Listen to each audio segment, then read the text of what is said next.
You're listening to Men of Abundance, episode 188 with Gary John Bishop. It's about time for you to UnFU yourself. And before we go any further, I want to let you know that this episode has some strong language in it. As you can tell from the title, there are a couple F-bombs. And if you are offended by words, or if you have children around that you don't want to hear this type of language, please feel free to excuse yourself from this particular episode and or have your kids leave the room. But I'm telling you right now, this is an amazing message for you to listen to and take action on. Now, let's get on with the conversation. Welcome to Men of Abundance, the podcast for those looking to level up their lives by hanging out with some of the greatest leaders and established professionals in our community, living a life of integrity, honor, and the abundance mentality. Prepare to pay it forward with your host, former Army medic turned lifestyle entrepreneur, Wally Carmichael.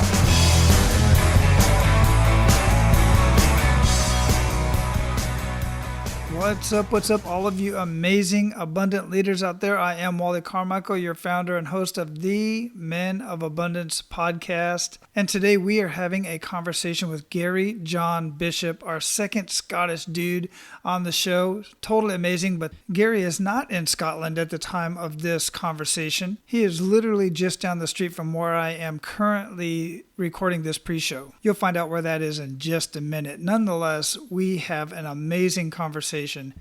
Gary, just like every one of our amazing guests, really brought it in this conversation, and I'm so excited to share this conversation with you.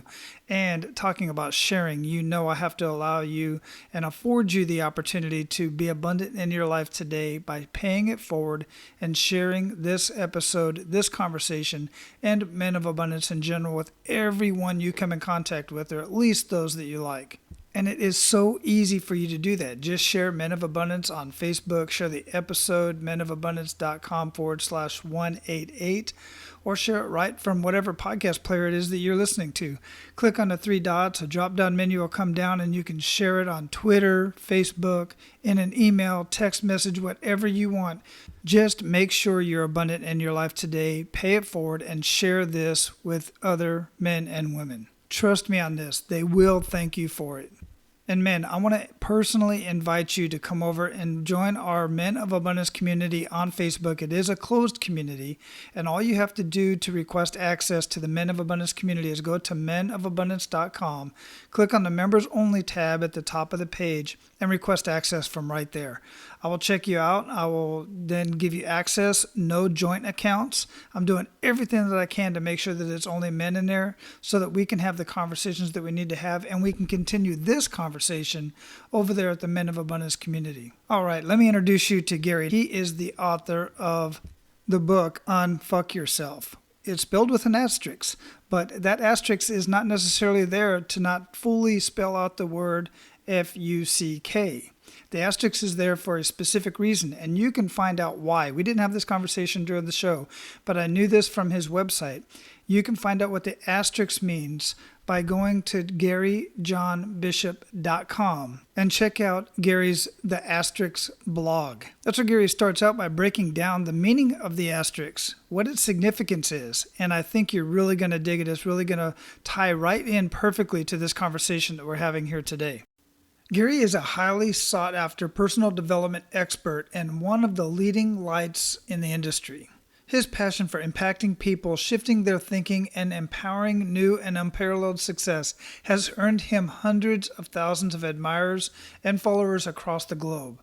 His debut book, UnFUK Yourself, Get Out of Your Head and Into Your Life, is an international bestseller in almost a dozen countries, including the US, Canada, UK, and beyond. His no-nonsense approach, coupled with the dynamic delivery of his ideas, woven masterfully with years of high-impact coaching and development, has given rise to his booming popularity and head-turning ability to unleash the potential of individuals and powerfully influence group culture and performance. Gary has traveled the world leading and implementing highly effective and successful programs with thousands of people. And he has worked closely with executives from some of the world's leading companies and organizations. He is currently working on his second and third books and is available for a very select number of speaking engagements annually. So without further ado, Men of Abundance, it is my pleasure to introduce you to Gary John Bishop. Gary, welcome to Men of Abundance, brother. How you doing? I'm outstanding, Wally, and thanks for having me. Man, it's my pleasure, and I really appreciate you jumping on so quick. Where are you at in the world? I'm in Central Florida. I'm a little bit outside of Orlando, near Disney World, Mouse Town. Oh, man, I love it. I'm a Disney fanatic. I was just there a couple weeks ago with my family over the holidays. And in fact, my family's there now. I'm doing split ops right now between Tampa and Hawaii. Oh, wow. Man, I'm telling you what, those flights are killing me. I'm going to be back there again in March. 12-hour flight, no matter how you dice it up. Yeah, I don't envy you that one. That's terrible, man. But nobody feels sorry for me because I'm between Hawaii. Although I talked to my wife this morning, it was 27 degrees this morning in Tampa. What's up with that? I know, it's kind of like being back in Scotland here, but, you got to take the good with the bad, I guess. I guess so.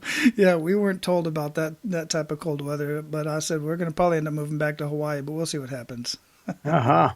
All right, man. Before I get too much into the show, I like to start out with an attitude of gratitude. What do you have to be grateful for today, Gary? My children and my wife, I'm grateful that I get to share my life with just some truly remarkable people. So it really is a blessing and a gift. And interesting that you said that, and I love that you said that actually, but also something else that you said that you're blessed to spend your life with some wonderful people. And when you're doing amazing things and you're doing wonderful things in the world, you just tend to have wonderful people around you. So it's a blessing to have you in the world and the message that you're sharing. And I dig your style. I dig the way that you're doing it, man. So I want to thank you right up front for that. Thanks so much, Wally. I appreciate that acknowledgement. Yeah, absolutely. So how would you describe yourself, Gary? Scottish.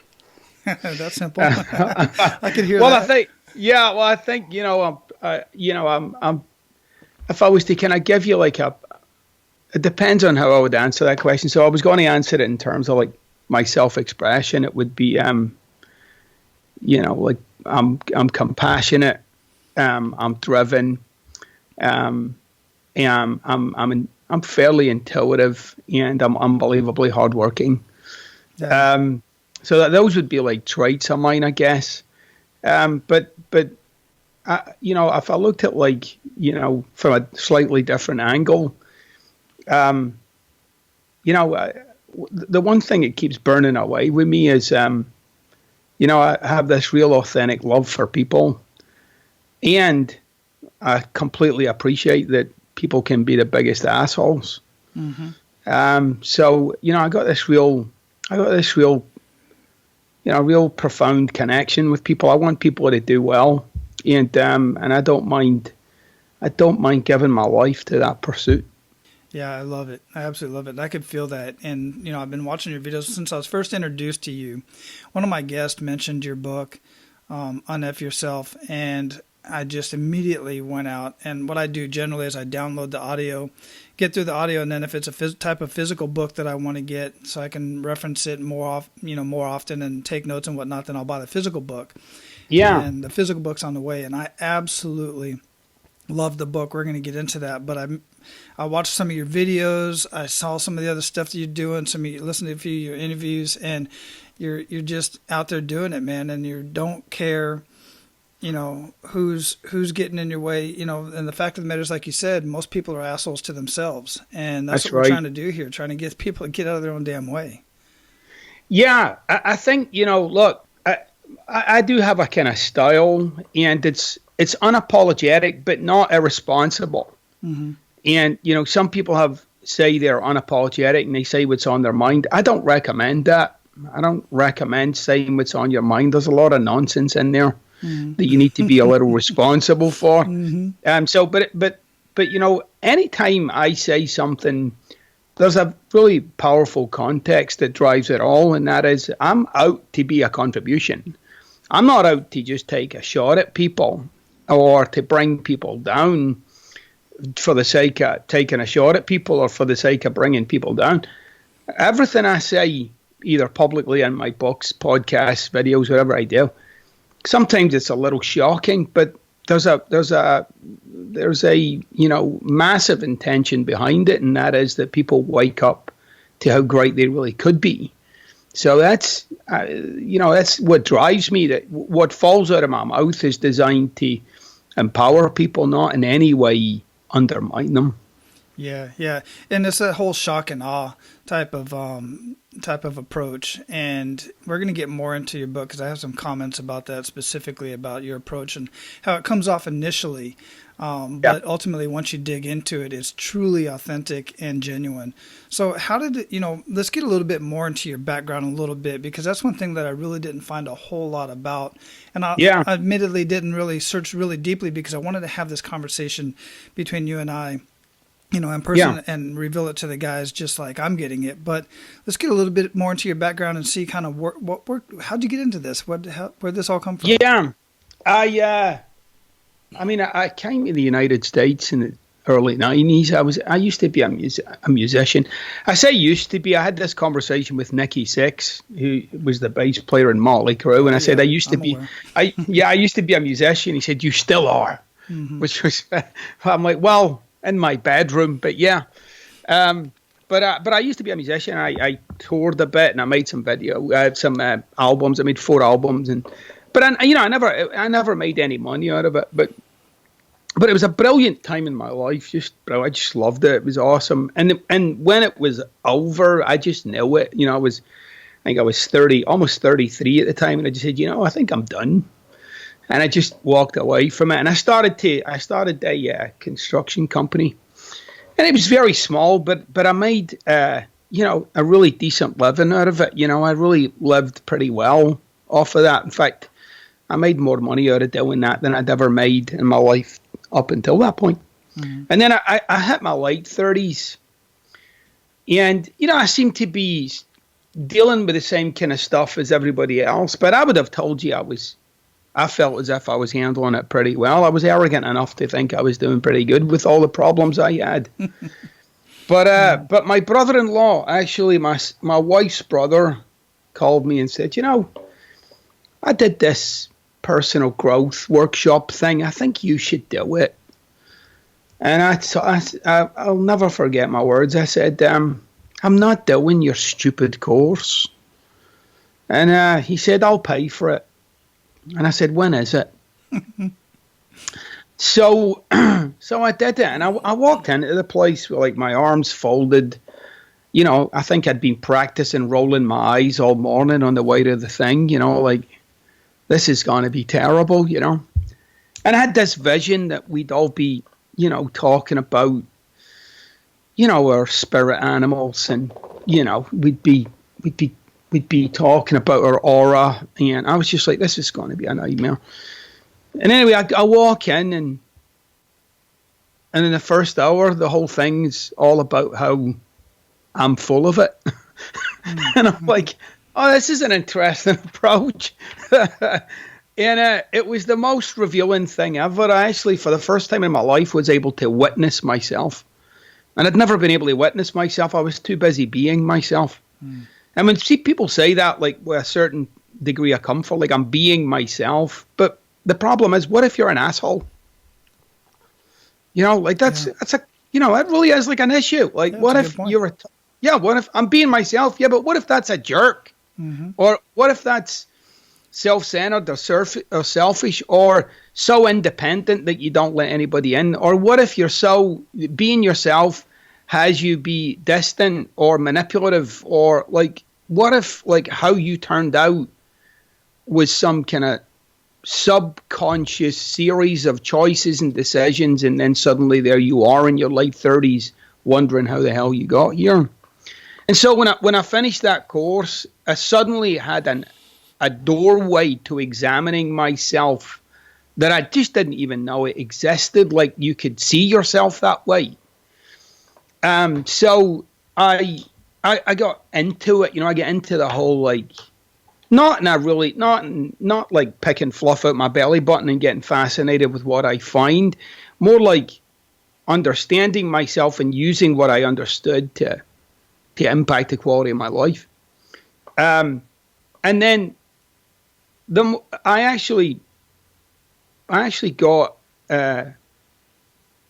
fast tracked into a leadership position in the company that ran those courses, and that was probably the most transformative of all, because it was the most. I mean, my whole identity got turned to dust. It was amazing and challenging. It was like being in the Navy SEALs or something. Not like you're running around and doing what those guys do and almost drowning. And I don't mean that. I mean like in the test of character that it was. It was very, very confronting.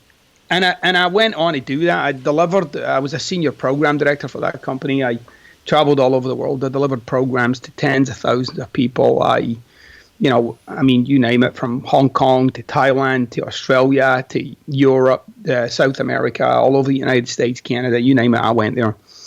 And it was a really challenging time in my life for a number of reasons, but the most challenging for my family was that I was on the road for 30-something weeks of the year. So I resigned, and that was also a pretty confronting thing, because I really liked what I did. But when I resigned, it gave me a real chance to take a breath and be with my wife and be with my kids. And it was a time, by the way, I really didn't have the finances to be resigning anything at that time in my life. It wasn't like, oh yeah, I'll just resign and hang out at the house and drink coffee. No, it was like, and then where am I going to get the mortgage payments from, Mm-hmm. But I managed to make it work for about a year. And in that year, it was like I was locked in the cellar, all I did was just read, study, think, write, completely committed, immersed in my craft. I mean, just immersed in it.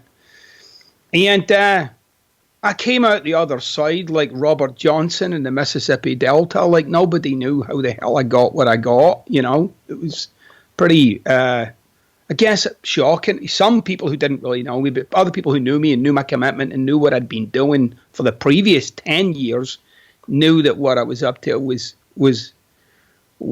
something that could well be important, for some people, mm-hmm. Not for all of humanity or something, but for some people it could be important. And then I started a little coaching business, which I think within a really short period of time, I went from no clients to 30 clients. And then somebody said to me, you should write a book. And my initial thought was, why the heck would I do that? I don't even know what I'm doing. How do you write a book? Which was the first question I had to answer, I guess. And then I wrote the book, but I had a big plan for it. My plan was I'm going to sell out the gate. I'm going to sell a couple of thousand copies, in the first couple of months. And if you know anything about writing books or the book industry, if you sell 2,000 copies of a book, that's a big deal, right? Yeah. And I mean 2,000 legitimate copies, not you buying them, I mean, like 2,000 people bought it that gets publishers noticing you, if you sell 2,000 books. Most books, people sell like 50 copies, Mm-hmm. But surprisingly, it sold 30,000 copies in 5 months. And I had publishers up the yin yang want to pick it up. And I literally Googled who are the best literary agents in the United States, and I found a list of 10. And I emailed the first 5, and they all got back to me within an hour. Wow. And they all offered me terms to become my agent. And the one that I picked was and is an outstanding agent, just amazing lady by the name of Jenny Bent. And she, before I know it, I think I had about 20 offers for my book. And I signed a publishing deal with HarperCollins, and that's the book has since gone on and done pretty remarkable things. It continues to sell at ever increasing rates. It sold more this week than it did last week, and so on and so forth, all the way back. And it's been out with a major publisher now for a little over 5 months. I'm working on my second book right now, which, I want to get out some point next year. And I still have a very small number of personal clients. And I'm very active on social media. And one of the things I'm really committed to, Wally, is that people get access to me and my work for either very little or no money. So that's why I'm very active in social media. I put a lot of quotes, and if people register on my website, you get like free videos and newsletters and all kinds of cool, usable stuff. Not newsletters like, hey, guess what I'm doing? No, it's like things that I've been thinking through or insights that I've had. I give them away to people. Because, there's a lot of universal truths in what I'm saying. I'm not coming up with any dimension splitting ideas here, but I really feel as if what I'm saying and the combination that I'm saying it and in the way that I'm saying it is really starting to stand out in this genre. I'm not a motivational guy like a fitness coach or something, although sometimes I might have that tone. But I don't speak in great philosophical abstractions, which tends to get people lost. So I like to feel as if I'm pulling from both places, where I speak to people in really basic terms about some pretty complex things that allow them to use them in their everyday lives. That was a long answer, but that's the one you're getting, I'm afraid. No, that was a great answer. And, that's why I dig your approach so much. That's why I really gravitated to what you're doing. First off, like I said, the title of the book, first it was recommended to me by some guys that I, really trust. And I've been following for some time, or we've been collaborating for a while. And then, the title of the book is Just in Your Face, and I really dig that. And then I get into the book, and I'm like, the title of the book is probably the most in-your-face part of the whole book. That's because right. You would think with a title like that, UnFUK Yourself, I mean, this has just got to be, F-bombs all over the place. But it wasn't. It was really in your face, still a very straightforward, simple conversation that I like to have. And it was 100%. I just totally got it. So to give the guys some context, Gary, what was that original program that you was a part of that really kind of pulled you into the whole industry and to the whole thought process of really seriously taking a look at yourself and realizing, kind of dissolving, like you said, turning yourself to dust? It was one of a lot of, there's a lot of personal growth programs that have a very similar nature, but the one I did was called The Forum. And it was freaking radical for me, but it was my first exposure to that kind of thing, and I think if you're going to participate in any growth work, you got to do what speaks to you, right? And I think that's why my brother-in-law got me into that, because I think he kind of knew it would talk to me. I wasn't going to go somewhere and we were going to hold hands and be vulnerable. At that time in my life, I would have run a mile from that. I'd have been like, get me the heck out of here. There's no way I'm doing this, So it was very logical. It was very, I guess a simple way to say it was a very humanist approach to what it is to be a human being. It was a very humanist approach. There was no mystery. There was no, broad and expansive conversation for metaphysics or something. It was all pretty, here's what you do, here's why you do it, here's the model. And it gave me it's almost like they present, and this is the same with the work that I do. And I suspect anybody who's worth their salt in this kind of genre, if you like, is you present people with a model, almost like a lens through which they can examine themselves. It's not to come up with some belief system or, create a new religion or it's not like that. It's like, here's a lens, here's a way of looking at you. Now, what do you see? Mm-hmm. And that's all I've endeavored to do all the way along, is to present people with a very simple lens where if they looked at themselves, they'd be like, oh my gosh, now that area of my life that maybe isn't going the way I wanted it to go, that makes sense to me now. Whereas before I read that, That didn't make sense to me. So I would say that's probably a big part of what I do is I look at what I feel are brilliant ideas in philosophy and some of the world's best known philosophers. And I ask myself, questions like, well, if I'm a single mom in Philadelphia, how does this apply to me? And how can I use it?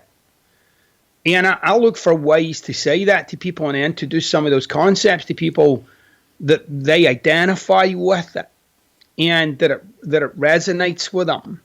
Because, not everybody has this capacity for great abstract thinking. I mean, I like to think I'm pretty decent at it, but you can kind of get lost in it. You can kind of get lost in the non-reality of that. I like to, as I say, take a concept or an abstraction or an idea and get it right down in the dirt for people where they're like, oh, yeah, I can use that. So, yeah, and that's a big part of what I do, Yeah. Yeah, anytime in my space where I'm abundance, the men of abundance, and I look up other people that are doing anything around abundance, and I find these other groups, either on Facebook or websites and stuff, and they're out there holding energy rocks, and they're, doing all this other, and it's just not who and it's a challenge that I have being titled Men of Abundance. Everybody thinks it's going to be 100% religion and faith-based, and it's not. And, but I'm up for the challenge because I am who I am, and I like to deliver the information the way I deliver it, but I'm not into the whole, just like you said, I'm not into the whole, I don't want to say supernatural because it's not that the point, but the energy rocks type of stuff and pulling energy out of trees, and it's just not and that's okay if that's your thing. Yeah, it works for some people. There's some people swear by it and it works for them, but the hole in the whole thing for me all along, Wally, was, but how that doesn't resonate with me. What am I supposed to do? Like these other people are doing these things and they're getting a great amount out of it. And I'm like, but who's talking to me here? Like, is there anybody talking to me? And I knew there were people like me. I knew there were men. And amazingly enough, by the way, the vast majority of, I don't know if this is amazingly enough or not. Maybe it was just amazing to me. But the vast majority of the people who follow me are women. Mm. And you would think that it would be mostly guys who would like the way that I talk. But no, it's really like if you follow me on Instagram or Twitter or on Facebook, I mean, it's probably a 65-35 split, in favor of women. But I just feel as if what I'm doing is here to deliver something for people. You're either going to like it or not. That's really not my intention. I don't mean this in an arrogant way. I don't care if you don't like what I'm saying. That's a big world, Go find another pocket for yourself. I'm not here to fight for my voice. I'm just here to speak it. I don't need to quantify myself. I don't need to justify myself. I got a little cardboard box, and it's got a few tricks in it, and I pull them out and I share them with people. And that's it. There's nothing, I'm not out to, I'm actually not out to become part of the whole self-help thing. I'm just not a fan of the whole self-help thing, to be honest with you. I remember George Carlin saying this, I'm a bit of a fan of George Carlin. Okay. George Carlin said, there's no such thing as self-help. Now, he's such a controversial character. He said, if you're reading a book, you're not helping yourself. The book's helping you. So he's like, there is no self-help. It's like if you're doing seminars or videos, that's not self-help. That's like getting contributed to by something outside of you. Yeah. I'm a big fan of like personal empowerment, personal growth, personal expansion, expanding your awareness, expanding your consciousness. And by that, I mean like the way that you see the world, right? The way that you see life. Expanding that to allow yourself ever increasing success and empowerment. At some point in your life, Gary, I know there must have been one or two kick in the gut moments, and I like to get into this because I want guys to understand that, and women, because it's almost 50-50 at this point, men and women that listen to the show. Yeah. That, that kick in the gut moment that takes we all have them at various parts of our lives, as teenagers, as young adults, and you're going to continue having them. It's what you do with those kick in the gut moments. So I'd like for you to share one of those kick in the gut moments, Gary, and really make us feel that. Yeah, well, I've had many of those, Wally. I think if I look about 10 years ago, I had this personal epiphany. And, people live lives, as I like to say, people live lives in the name of. So they be and act in ways that are in the name of something. Does that make sense? Yes, absolutely. Yeah. Can you elaborate on that a little bit so we can? Yeah, sure. So,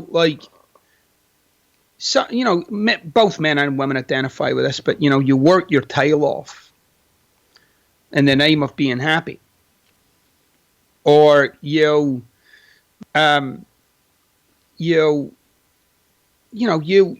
become determined and driven in the name of success, right? And so another way to say it is we live lives of intention. Mm-hmm. So we have an intention behind everything we do. The problem is with that way of living, and it's, by the way, it's one we've just all drifted into as human beings. There was no conscious choice to do that. We just drifted into it. The problem with that way of living is, though, you rarely see the vehicle you're using in the name of, because you're so engrossed in what the context or the intention of what you're doing is. So, for instance, if somebody's disciplining their children in one way or another, it's in the name of their children turning out. It's in the name of that kid, having a great life. But at the same time, there's no real checking in with, hold on, what am I actually doing here, though? I mean, I know what I'm doing this in the name of, but what am I actually doing? What are my current actions? And often for parents, it's some degree of, having your kid learn a lesson through upset or sometimes physical pain, but some sort of emotional upset or pain. And so when I was, this would have been about 11 years ago, and I suddenly had this realization that I worked my tail off. Like I was this highly independent, hardworking machine. But it seemed to me like I was being noble or something, like I was looking after my wife and my one kid at the time. Like, this is what you do. And here's what I'd totally missed out. I didn't realize how far I'd drifted out to the side, that I'd become this, unloving, harsh, single-minded, just an asshole. And it was shocking. It was like, what have I done to myself? Like, what happened? When I was 10, I was the most vulnerable, loving little kid. And yet here I am, like almost 40, and I'm hard. And I'm hard, right? I mean, I'm even hard to be friends with. People would be friends with me because I was charismatic, but it was challenging to be a friend of mine, I could slice you up, and very quickly in a conversation. And it was horrible. It was like, what have I been doing for 20-something years here? How the hell did I get here? And I saw the destruction, the chain of destruction. I saw the mess that I'd made to my own marriage. I'd made a horrible mess. I'd treated this woman like, she was, I don't know, like a business partner or something. Mm. And I couldn't, one of the things that I really struggled with, I couldn't be with the whole notion that this woman loved me. Like I started to think, well, clearly there's something wrong with her then. Because to love this, you must be pretty screwed up. Now, I'm not saying that to myself consciously, but that's how I was acting. And, I'd just become this most just hard, like I said, hard, unloving, isolated, independent human being. Didn't need anybody. And, I really had to ask myself, like, is this what I'm going to do with the rest of my life? Am I going to be this guy? And it was the most transformative, ugly, snotty, like painful experience in my life. Because the first step in a transformation like that is you got to talk to the people in your life and start taking a bit of ownership. Like, this is who I've been and I'm sorry. And that was, because in some of those situations, I felt as if I was right. And I really realized like a lot of human beings, when it came down to it, I'd rather be right than loving. And that was quite the thing to stomach, that was like a punch in the gut. I'd rather be right than love. And I would have, at the time, if somebody had said that to me, I had to realize that myself. If somebody had said that to me, I would have denied that. I would have said stuff like, "No, you don't know what it's like to live with them," or "You don't know what that person's like." But when I looked at my actions in the cold light of day, take away all the excuses, take away all the justifications, take away all of the background story, and deal with your actions, it's never pretty. And it wasn't pretty. It was like, I'm the guy who, if you piss me off, I'm cutting you out. You're out. And I would give myself the whole story about that to justify getting my head on the pillow at night. And I would never confront the idea that I was an asshole. I would only ever confront the idea that they were. Mm-hmm. And that if they were different, this would be different. But then if I joined the dots, I would see, that's not real, actually. It's not straight. I'm not being straight with myself. I am this way with people who I feel as if cross me. And some people might say, well, you got to defend yourself and stand your ground. But the realization was, it's not worth it. I don't want to taint myself to that degree. I don't want to become that guy. I don't want to live with, the chemical makeup of my body shaping through my own resentments and anger and again, this whole thing of cutting people out of my life, for me, it was like a strategy. It was like, oh no, they were an asshole, get them out. What I didn't realize, that I later realized, was as a human being, I had no capacity for letting things go. I had only had a capacity, like all human beings, for overcoming things. I didn't realize how those little items in my life, they didn't disappear. No, I embraced them and consumed them. That hurt, that anger, that pain, that frustration, that resentment. Oh no, I retained that. And every now and again, when I either encountered that person or that person came across my consciousness, or I get into a conversation with somebody about that other person, all that resentment, all that hurt and that anger would come gushing up again. Even though they weren't even there, it would all be there. And the whole notion of being able to release myself from that and start to live my life in alignment with some greater sense of self was a massive challenge, and one that I was willing to take on. So what was that? So two things, actually. How did you do that? How did you make that change in yourself? Because you were realizing this about yourself, but that's not some people just can't snap and say, okay, I'm done with that. Now I'm going to be this guy. And then follow on, what did that do for your relationship with your wife, your kids, and everybody else in your life? Yeah, the reality was that when I had this realization, I was already separated. So I'd already stabbed my marriage in the eyeball. I was done. And I was done not because I was done. I was done because I was done with her. And, I went out with my wife. We went on a family day out. Just for the little one, because we had, one little one. And, I just looked her right in the eye and I just said, I'm sorry. And she was like, for what? And then it just all came gushing out, like, who I've been with you. And it's impossible to love me. And, you know, she cried, I cried, and I told her I loved her and that I wanted to have her love in my life, and that I was coming home. And at that point, by the way, we had been separated for a year. And I went back to my wife, and, you know, that was in the mid-2000s. And, you know, we've had 2 more boys since then. My oldest is now 12. My youngest is 3.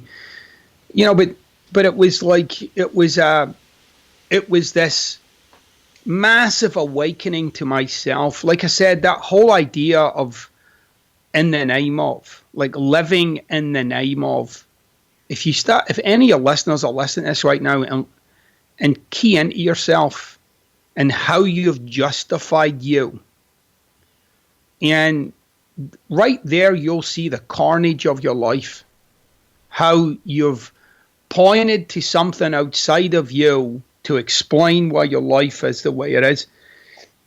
And I don't care how sophisticated your thinking gets. I don't care how freaking smart you think you are.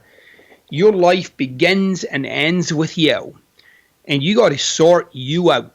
And if you're more interested in how to manipulate conversations between you and another such to have it turn out, there's no inauthenticity. There's no authenticity. There's no real you. That's all just bullshit moves to have life go your way.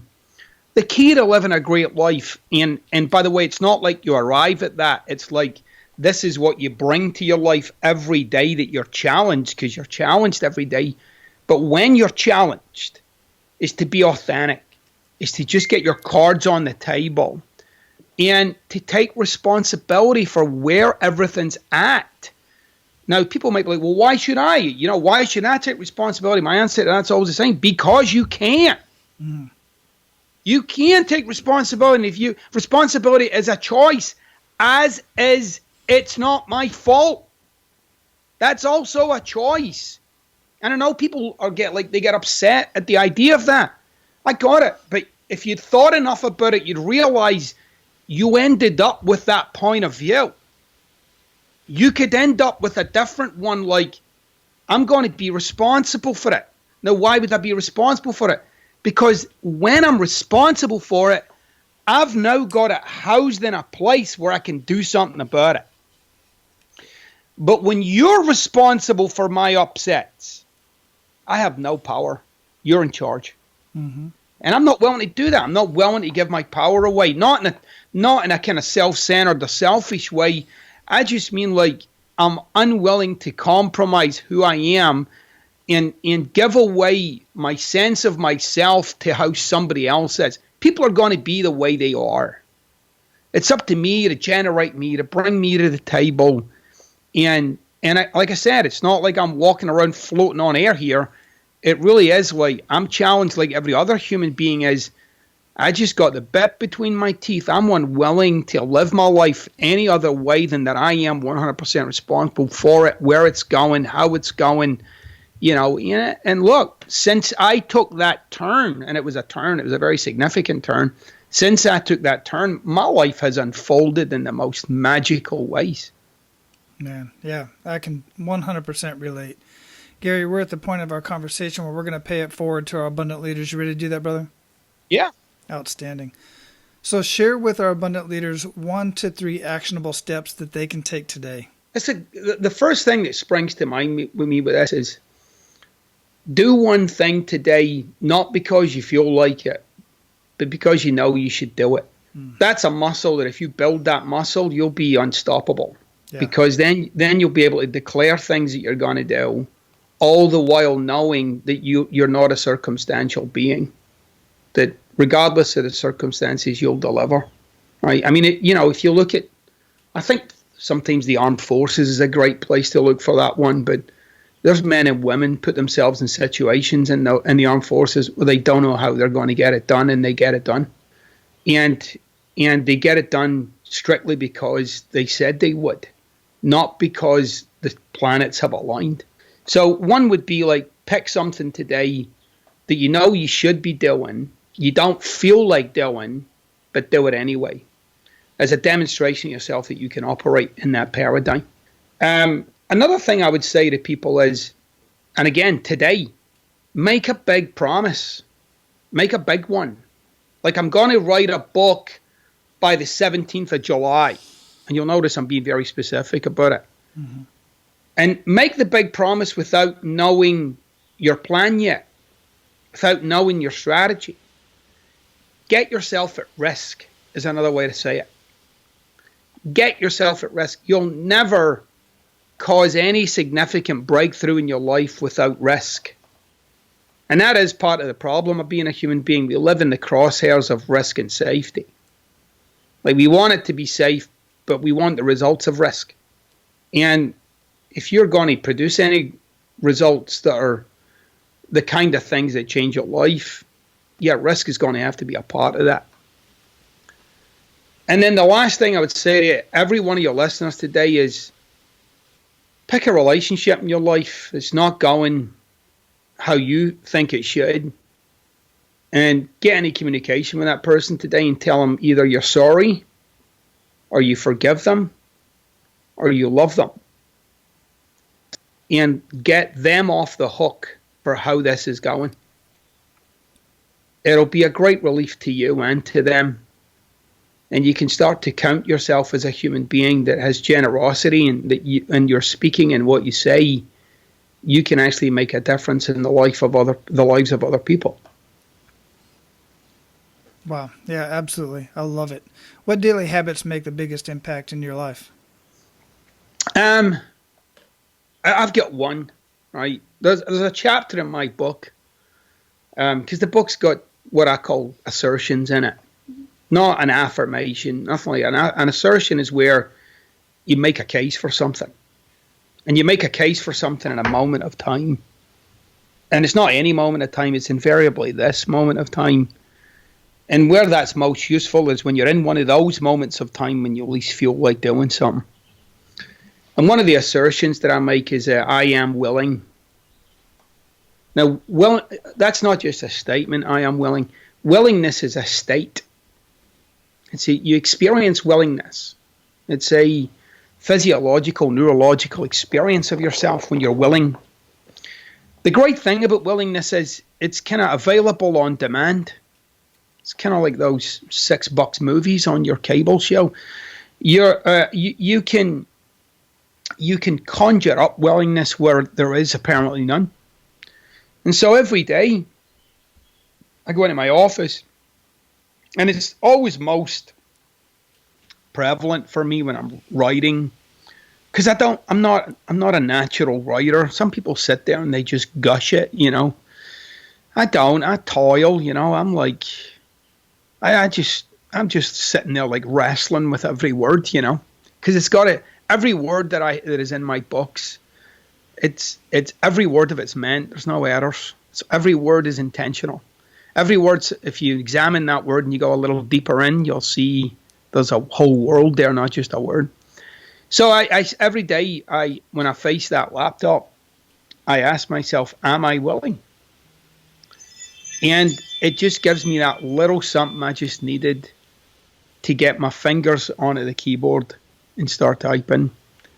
And I do that religiously. I type every day, whether I feel like it or not. And most days I don't feel like it. And some days I'm absolutely hating it. Like, I can't do it. But yet I do it.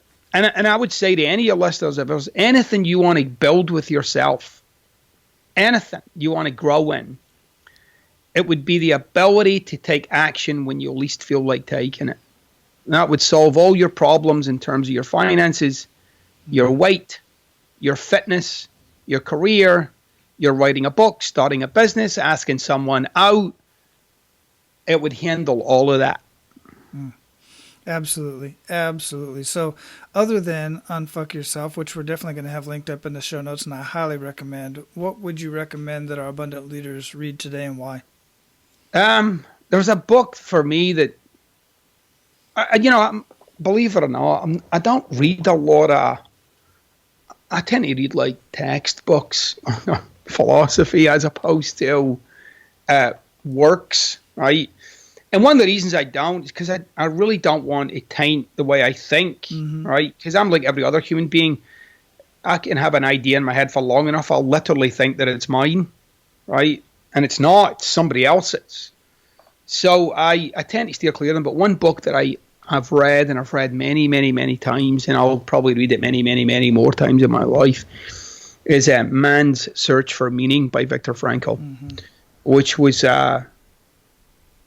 such a compelling book, and really was a big part of my transformation. It really was a big part of my realizing that there was a well of potential that I had that I'd never tapped into, and that I could. So that's a book I recommend heartily to people. Excellent. Yeah, I've heard of that book before. I haven't personally read it yet, but that's another one going on my list. Good.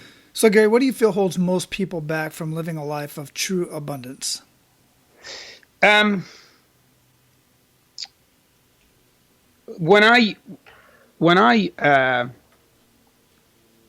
People often say these terms, things like self-limiting beliefs.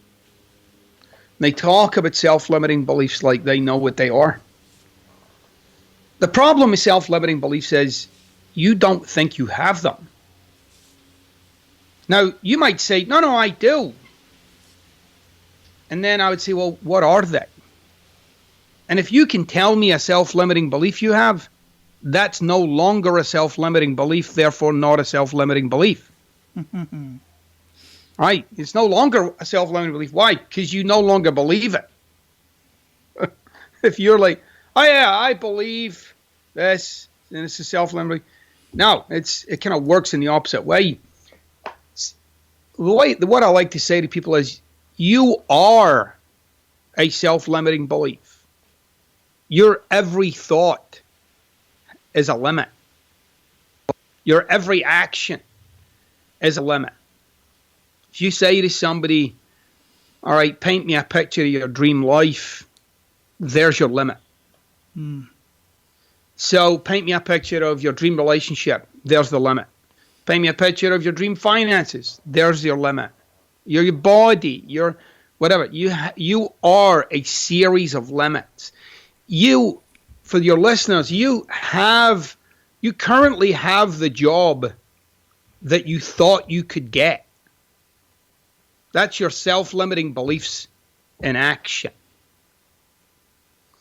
So the one thing that I like to say to people is, you got to start getting way more interested in what you think you can't do than what you think you can. Because what you think you can do is at least 20% less than what you can. Really. Yeah. So absolutely. So it's about interrupting some of those already existing patterns of thought and emotion and starting to dare yourself to reach a little further out. Man, that's got to be one of the deepest answers I've heard yet, and I absolutely love it and 100% agree with it. So, Gary, what does living a life of abundance mean to you? The way I look at life these days is very different than the way I looked at it about 10 years ago. So I see life now as a grand experiment, and it's an opportunity for me to express myself in ways today that I didn't yesterday. So for me, it's not my bank balance, it's not my home, or it's none of that. It's that I get this opportunity to be alive and to use this human beingness to ever and expanding elements of expression. So it's wild. It's kind of, I want to say and do things today that yesterday I might have been tempted not to. I want to tell people that I love them, or I want to be vulnerable in places where I tend not to be. I want to be courageous in places where I tend not to be. I want to be joyful and happy in places where I tend not to be, and continue to experiment with this bag of skin and bones. Love it. So, brother, we're going to have GaryJohnBishop.com linked up in the show notes. And if there's any other way that you want our guys to get in contact with you, men and women, to get in contact with you or find out more about what you're doing, please share that. But what did we not talk about today that you want to ensure that our abundant leaders get out of our conversation? Well, I mean, to answer that last one is, is for people, you got to bear in mind, you're a walking, talking fucking miracle. And you've boiled that down to the most ordinary bullshit. And you're living a someday kind of life, like one of these days it's going to turn out. And the thing you got to confront is it already has turned out. This is it. And if this is it, and for you look at this and you're thinking this ain't it, then you need to get your ass into gear and have this be amazing wherever you're at. Because, like that saying, no matter where you go, there you are. That's not a bumper sticker. What they're saying there is, no matter how great your circumstances get, it'll still be you. You'll still have the same doubts and fears and confusion and lack of confidence. That'll all be there. Unless you take on some other approach, which is, I'm not saying I have the answer, but I have something that works for me. And what works for me is I'm out to improve my circumstances for sure, but that's not what my life's about. My life's about enjoying every single minute of what I get to do, regardless of what that is, whether I'm digging a hole in the yard to bury my dog, which I did a couple of years ago. I'm going to find some expression of myself in that where I can get to be in awe of sharing my life with that animal and loving him and he loved me and being the grief of that and being present to all of that. All the way from that to rolling around the carpet with my kid or, I'm in my 50s now and I'm still playing soccer, but I'll play, playing soccer or finding the joy in those things as much as getting interviewed by CBS News, whatever it is. I'm going to find joy in all of it. I'm going to find some expression of myself in all of that. Love it, man. And I'll tell you right now, I had a lot of joy in having this conversation with you. Absolutely just phenomenal conversation. I dig it, man. And men of abundance, all of you out there, men and women, listen. Gary said it earlier. You got to connect with the people and the person that resonates with you. And if you feel you need somebody, need a coach, need somebody to talk to, need somebody to follow and to get you, just that little nudge to help you get on track. Find somebody you resonate with. And if Gary's the dude, freaking great. Absolutely love it. And I dig what you got going on, Gary. I thank you for what you do for so many people.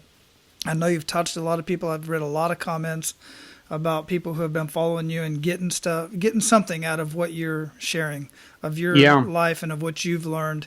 And it's not always easy, but it's just what we do, man. And I dig it. I thank you for it. Awesome. Thanks so much. I really appreciate that, boy. My pleasure, man. Now go out and live your life of abundance, brother, and keep paying it forward. Aloha. I will do. Awesome. Thanks, Wally. All right, guys, I got so much out of that conversation, man. I really did. It was a super fun conversation, just like I knew it would be. And it just ties right in perfectly with GaryJohnBishop.com. So go check that out. And make sure you become a member, or request at least to become a member of the Men of Abundance community so that we can continue this conversation over there at our Facebook community. Now, go out and live your life of abundance and make sure to pay it forward. That's all for today, Abundance Leaders. For more about our guests and the powerful information we shared with you today, be sure to sign up for our mailing list at menofabundance.com. We appreciate your time and look forward to hanging out with you on our next episode. So until then, be sure to pay it forward and live your life of abundance.